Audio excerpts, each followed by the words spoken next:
Hi, నేను సునంద కట్టమూరి. ఇప్పుడు చింతపండు పేస్ట్ ఎలా తయారు చేసుకోవాలో చూపిస్తాను. ఇది ఉద్యోగాలు చేసే వాళ్ళకి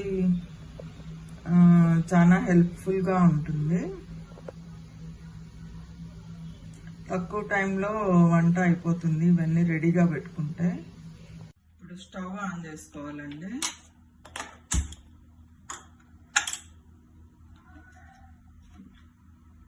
దాంట్లో కొద్దిగా పసుపు,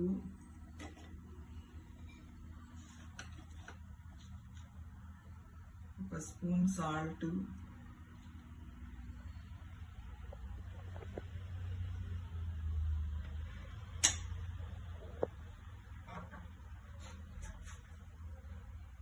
హాఫ్ స్పూన్ ఆయిల్ వేసుకోవాలండి.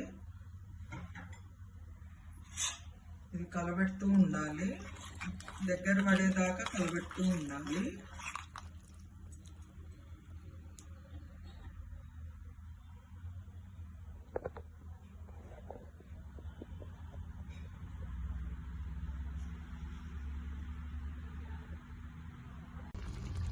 ఇది బాగా దగ్గర పడేంత వరకు ఉడికియాలండి.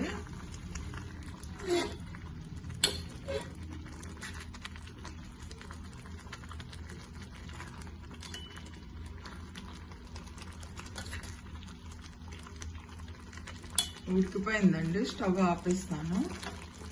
ఇది చల్లారినాక మిక్సీకి వేసుకోవాలి. మిక్సీకి వేసుకొని ఒక బాటిల్లో కానీ ఒక ప్లాస్టిక్ డబ్బాలు కానీ పెట్టుకొని ఫ్రిడ్జ్లో పెట్టుకోవాలి. అవసరమైనప్పుడు పప్పులో కానీ సాంబార్లో కానీ రసంలో కానీ కొద్దిగా వాడుకోవచ్చు. ఈ పేస్ట్తో పులిహార కూడా చేసుకోవచ్చు అండి.